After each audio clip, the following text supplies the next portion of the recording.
Good morning. Welcome back. Today's Chuv of סימן, and we are learning Siman Kif Memtes דיני, Bרכת, המזון, בנישואין, and we're up to us ches.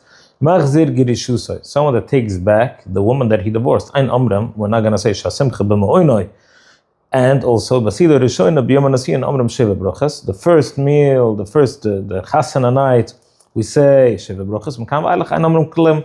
But there's no, like the others we said in second marriage, for 3 days, whenever there is a meal together, and there's punim chedushas, we're going to say ashaburu susam esimchu. But for machzir girushusa, someone that takes back his own divorced wife, we're not going to say any brachas. Test.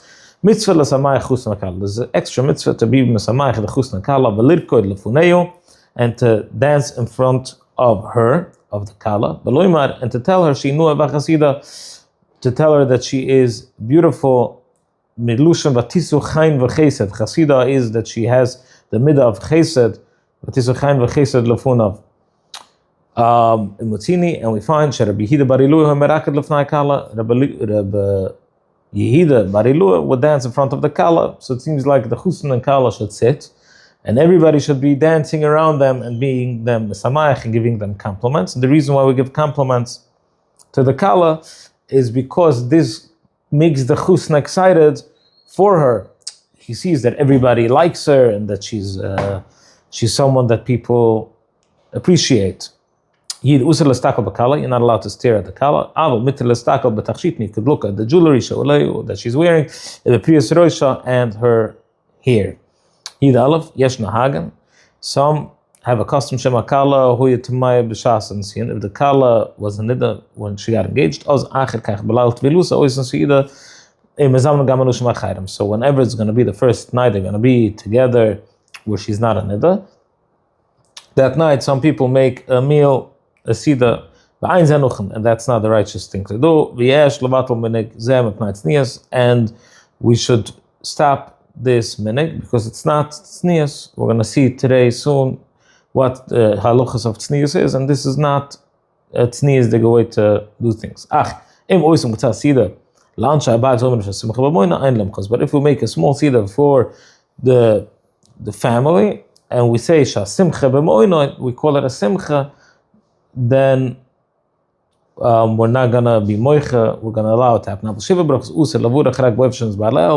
we can't say unless it comes out that the mikveh is in Shiva brachas in the 7 days after they got engaged. Got married. He buys hanoisa besila, someone that marries a girl.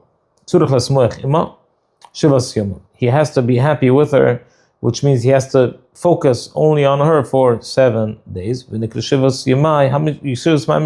it 7 days of mishta, partying, I guess. He shouldn't work, shouldn't do any work. He shouldn't do business. He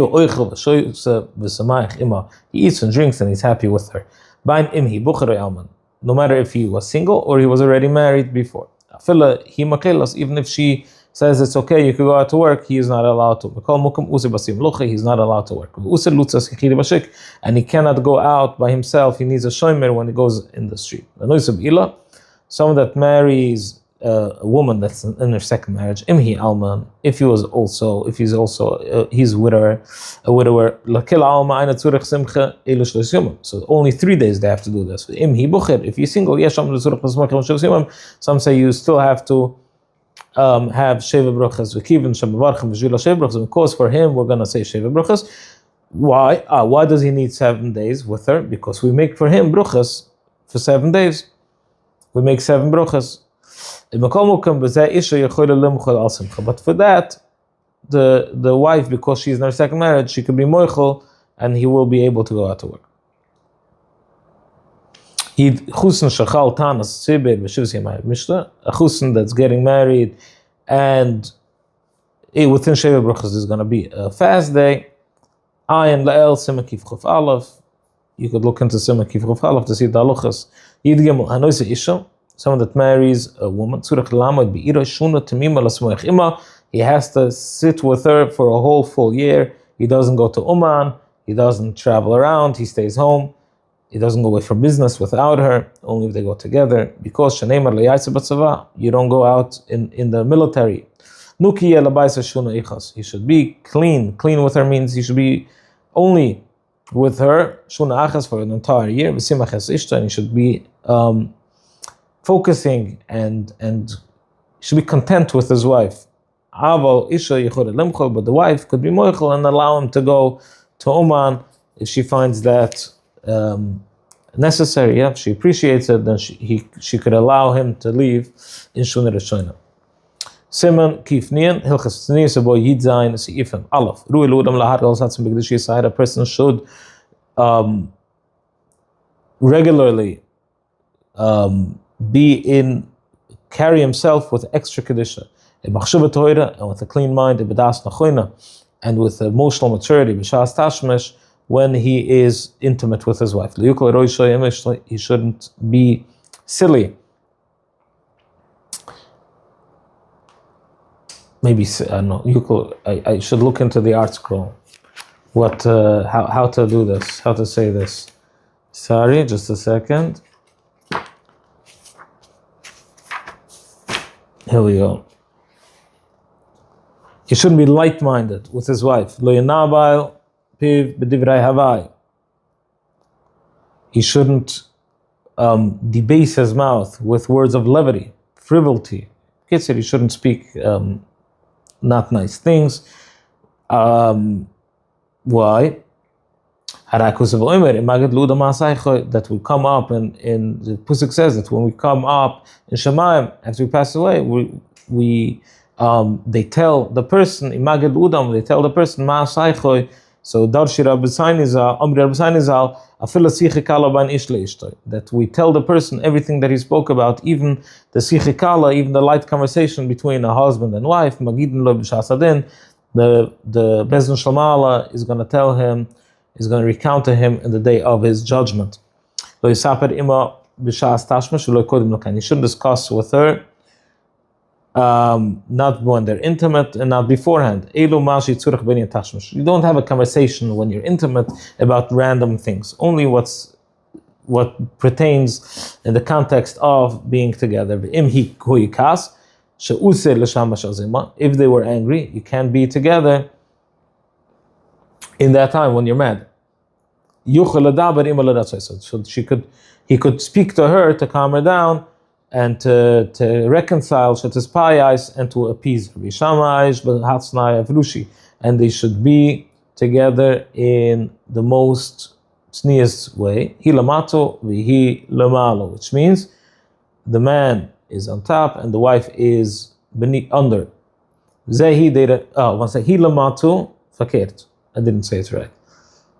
If he is below and she is above, that's brazenness. If they're side by side, that's crookedness. Amri ulav al Reb Eliezer, derech ikash. Amri ulav al Reb Eliezer. The Gemara says on Reb Eliezer shakol kach hu mishamash ba'ayim aviyera. That the way he was with his wife he was so tznius, he was in such a clear mind that it was almost as if a demon was coerced him into the act. At the time of the union, he should think of subjects of Torah matters, and other holy things, even though he's not allowed to speak it out with his mouth.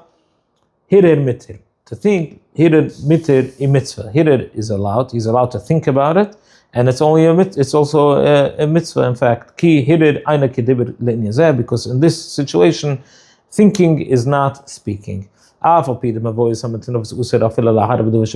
Even in a befouled place that there's excrement, a disgusting place, you're not allowed to think.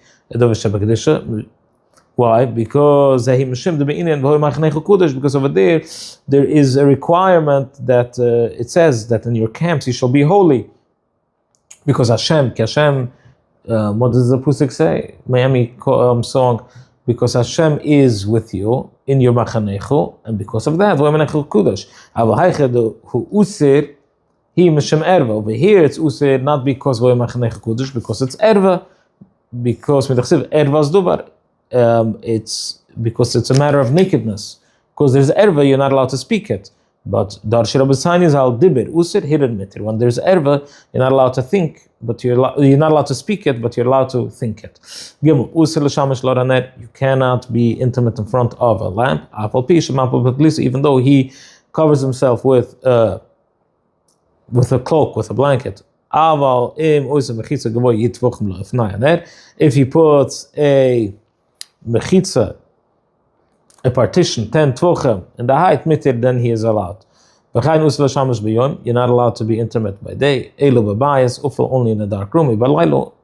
And even at night, and at night, if the lavuna is shining directly upon them through a window, usir, they cannot be together. If the lavuna is not shining directly at them, even if it does come into the light of the moon comes into the room, then he covers himself with a talis, and then it's mitik. If there's a light in a different room in the hallway, and the light comes into this room, you have to cover yourself with a talis. Have a wonderful day. Thank you for listening with me. I appreciate it. It gives me courage to continue. Hatzlucha ibrucha.